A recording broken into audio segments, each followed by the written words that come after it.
NYPD detectives from the 4-7 precinct in the Bronx took out alleged killer Michael Foster.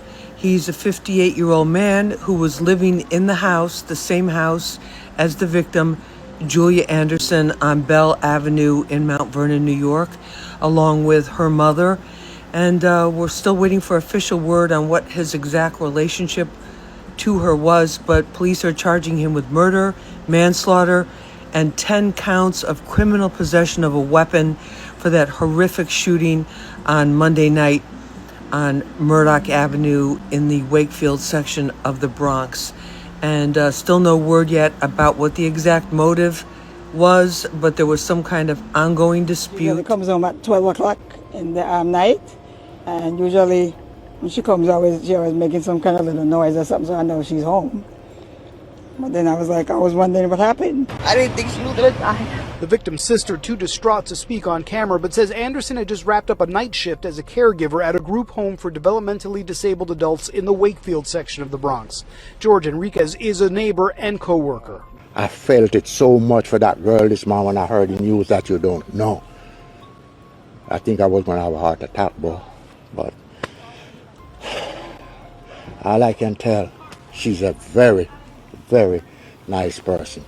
Police say the suspect opened fire on the passenger side of the vehicle, then fled the scene on a scooter. Anderson was rushed to Jacoby Hospital, where she was pronounced dead. My younger daughter came, and she told me she was going to, my heart felt like it was going to come out. Oh, my gosh.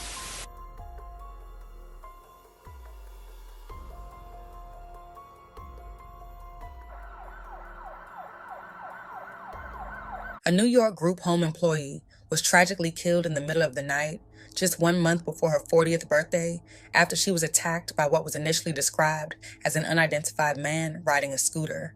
In the aftermath of her death, many viewers began questioning the reaction her mother gave during a local news interview. While some found her response unusual, others believed she was simply grieving in her own way, noting that everyone copes with loss differently. Just 48 hours after the killing, investigators announced an arrest, and as more details emerged, authorities began to paint a picture of what they believed was a carefully planned crime. Police arrested the victim's uncle, who lived in the same home as his niece and her mother. Investigators believe the motive may be connected to events that unfolded inside that household, which we'll explore as the story develops. Meanwhile, the public continues to debate whether the victim's mother knew more than she initially revealed during her interview. Another detail that has drawn significant attention is the identity of the suspect. The uncle, whom we'll identify later in this video, has been a recognizable figure in New York's rap scene since the early 2000s. This is the sound of gunfire that woke residents on Murdoch Avenue. The focus of that investigation, a black Jeep someone opened fire on, killing Julia Anderson, who is sitting in the driver's seat. Her mother says the 39-year-old had just finished work and was headed home less than a mile away in Mount Vernon. The surveillance footage you just saw captured the final moments of 39-year-old Julia Anderson's life. Just 1 month before her 40th birthday, Julia was fatally shot only about a mile from her home after leaving work. The shooting occurred on July 13. According to investigators, Julia was standing beside her black Jeep with pink trim when she was attacked. Officers responding to a 911 call found her lying on the ground outside her vehicle on Murdoch Avenue in Mount Vernon, New York.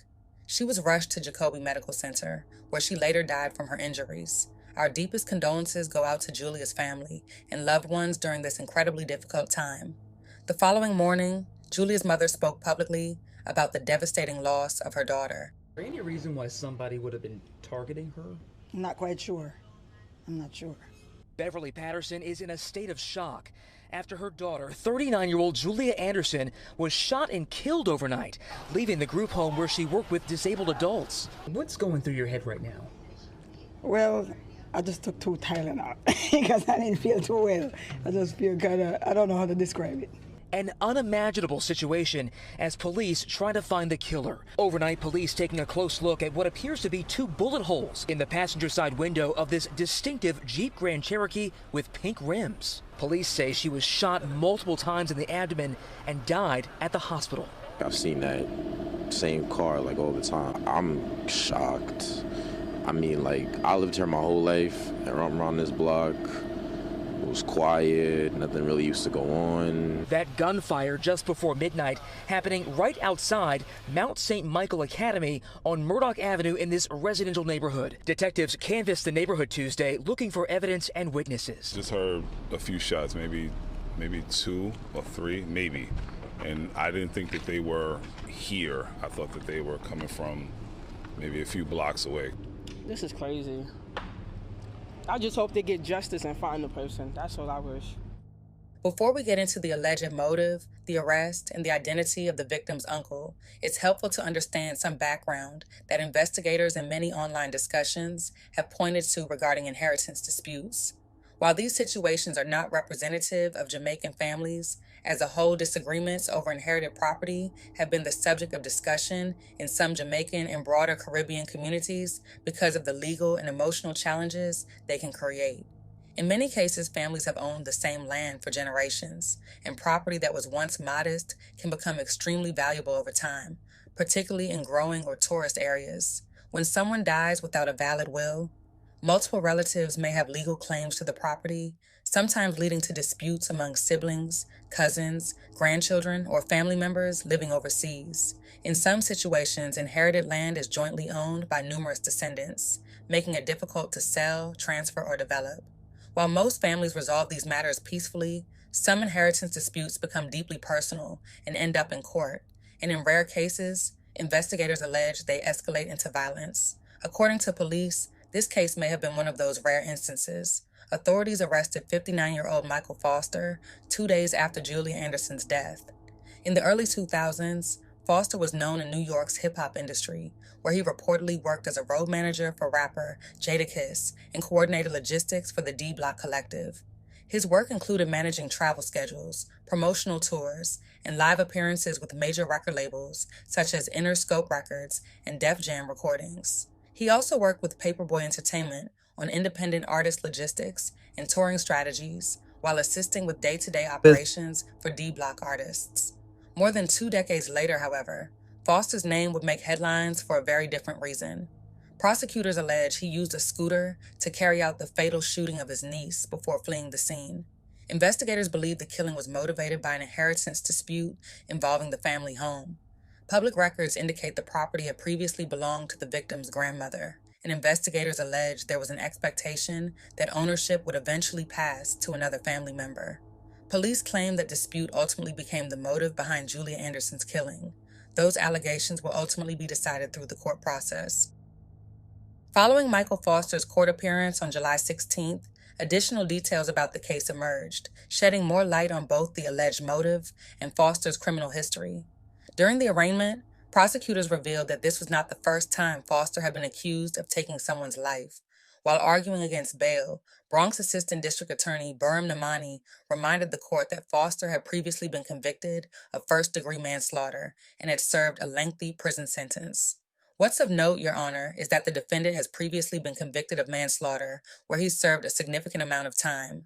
Namani told the judge before adding, "This is the second person he's killed, Your Honor." Court and state corrections records show Foster was one of 4 people charged in the 1988 drive-by shooting that claimed the life of Calvin Reed, the father of former Baltimore Ravens running back Ray Rice. Foster was ultimately convicted of first-degree manslaughter and sentenced to between 4 and 20 years in state prison. Records indicate he was denied parole 3 times before finally being released in 1999. Investigators say the conflict between Foster and Anderson centered on ownership of a home located at 18 Bell Avenue in Mount Vernon. Property records show the two shared ownership of the residence, but the relationship reportedly deteriorated as both sides disputed who had the legal right to the home. The legal battle had already spilled into the courts long before the fatal shooting. In October 2025, Anderson filed a $27 million federal lawsuit against the Westchester County District Attorney's Office over her April 2025 arrest on allegations involving family property documents. In the lawsuit, Anderson argued that what should have remained a civil family disagreement was improperly turned into a criminal investigation. The filing also alleged that authorities relied on statements from a known felon with a violent criminal history and a personal vendetta, an apparent reference to Foster. Prosecutors now allege that the years-long property dispute ultimately ended in violence when Foster allegedly shot Anderson multiple times as she prepared to get into her Jeep outside her workplace. At the conclusion of the hearing, the judge ordered Foster held without bail on charges including murder, manslaughter, and criminal possession of a weapon as the case moves through the legal system. Outside the family's Mount Vernon home, one elderly relative spoke briefly with reporters, describing herself as devastated by the tragedy. "I'm falling apart," the 74-year-old woman said, expressing heartbreak over the loss that has shattered the family.